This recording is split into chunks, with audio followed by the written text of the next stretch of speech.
A serpent is an animal. Now at the time a certain serpent was troubled about his birth as a serpent. He was ashamed of it, loathed it, then accorded that to the serpent, but now by what means could I be freed quickly from birth as a serpent and get back human status? Then it occurred to that serpent, these recluses of sons of Salkhan are Dharma farers, even farers. Brahman farers they are, truth speaks, they are of moral habit, of good conduct. Now if I were to go forth among these reclusive sons of the Salks, so would I be free quickly from birth as a serpent, and I could get back human status. Then that serpent, in the form of the Baralim youth, having approached the monks asking for the going forth, the monks let him go forth, they ordained him. Now at the time the serpent together with a certain monk was living in a dwelling place on a boundary. Then that monk, getting up in the night towards dawn, placed up and down in the air. Then that serpent, confident that monk had gone out, fell asleep. The whole dwelling place was full of snake, his coil were protruding through the windows. Then that monk, thinking, I will enter the dwelling place, opened the door and saw the whole dwelling place full of the snake. His coil was protruding through the windows. Terrified at seeing this, he uttered a cry of distress. Monks having run up spoke thus, that monk, why did you reverse, utter a cry of distress? Your reverses, this whole dwelling place is full of a snake. His coils are protruding through the windows. Then that serpent, having awkwardly because of this noise, sat down on his own seat. Monk spoke thus, who are ye, friend? I am a serpent, honoured sirs. But why did you, friend, act in this way? Then the serpent told this manner to the monks. The monks told this manner to the Lord. And the Lord on this occasion is the connection having the order of monks convened, spoke thus to the serpent. Indeed, serpent, you are not liable to growth in this Dharma and disciple. You serpent, go away, observe the observance day precisely on the 14th, 15th, and 8th day of the half month. Thus will you be freed quickly from birth as a serpent and get back human status.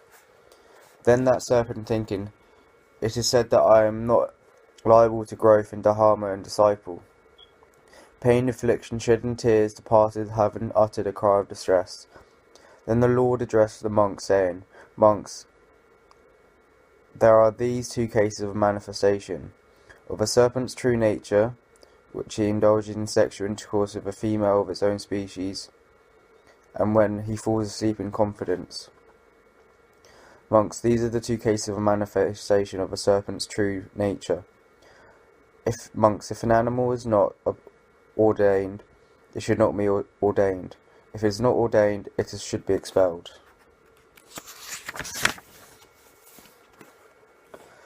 The four modes of generation of nags. Bhikkhus, there are these four modes of generations of nags. What for? Nags born from eggs, nags born from womb, nags born from moisture, nags from spontaneous birth. Therein, bhikkhus, nags born from the womb, from the moisture, and born spontaneously or superior to nags born from eggs. Nags born from moisture and born spontaneously are superior to nags born from eggs and from the womb. Nags born spontaneously are superior to nags born from eggs, from the womb, and from moisture. These bhikkhus are the four modes and generations of nags. The cause why some nags observe the usvasa. Here, bhikkhus, some eggs are born nags, thus in the past were acted ambivalently in body, speech, and mind. Having done so with the break-up of the body after death, we are reborn in the company of eggs-born nags. If today we practice good conduct of body, speech, and mind, then with the break-up of the body after death, we shall reborn in a happy destination in a heavenly world. Come now, let us practice good conduct of body, speech, and mind. This because is the case and reason why some egg-born nags here observe the Eusphosia, and relinquish concern for their bodies. The cause to reborn the nugs of company. Here bhikkhus, some acts benevolently in the body, speech and mind. He has heard egg-born nags are long-lived, beautiful and bound in happiness. He thinks, oh, with the break-up of the body after death, I be reborn in the company of egg-born nags. Then with the break-up of the body after death, he is reborn in the company of born nags. This bhikkhu is cause and reason why someone here, with the break-up of the body after death, is reborn in the company of egg-born nags. The cause to reborn in the company of nags. Here bhikkhu, someone acts ambivalently in body, speech and mind. He has heard egg nags are long-lived, beautiful and bound in happiness. He thinks, oh, the break-up of the body after death, I will be born in the company of nags. He gives food, drink, clothing, vehicle and garland, fragrance and unguent, a bed and a lamp.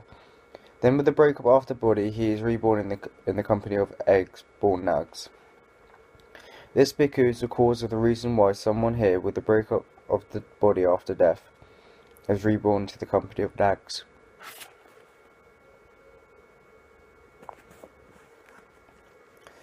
The four modes of generation of supernuns. Bhikkhus, there are these four modes of generation supernuns. What four? Supernuns born of eggs, supernuns born of womb, supernuns born of moisture, supernuns born of spontaneous birth. Therein, bhikkhus, eggs born spontaneous carry off only nugs that are egg born, not those of womb born, moisture born or spontaneously born.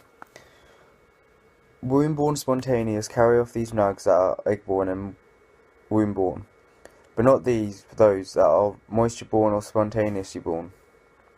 Moisture born spunnuns carry off nugs that are egg born, womb born and moisture born, but those are not spontaneous born. Spontaneous born supernuns carry off nugs that are egg born, womb born, moisture born and spontaneous born. These bhikkhus are the four nodes of generations of supernuns. The cause of the rebellion in the company of supernuns. Here bhikkhu, someone acts ambivalently in the body, speech and mind. Here he is heard, egg-born supernuns are long-lived, beautiful and bound in happiness. He thinks, oh, with the break-up of the body after death, may I be born in the company of egg-born supernuns. Then with the break-up of the body after death, he is born in the company of the egg-born supernuns. This bhikkhu is the cause and reason why some here, the break-up of the body after death, are reborn in the egg-born supernuns. The cause of reborn in the company of supernuns. Here bhikkhu, someone acts ambivalently in body, speech and mind. He has heard egg-born supernuns are long-lived, beautiful and abound in happiness. He thinks, oh, with the break-up of the body after death, may I be reborn in the company of egg-born supernuns. He gives food, drink, clothing, vehicle, a garland, fragrance, arjun, a bed and dwelling, and a lamp. Then with the break-up of the body after death, he is reborn in the company of egg supernuns. This bhikkhu is called the cause and reason why someone here, with the break-up of the body after death, is reborn in the company of the supernuns.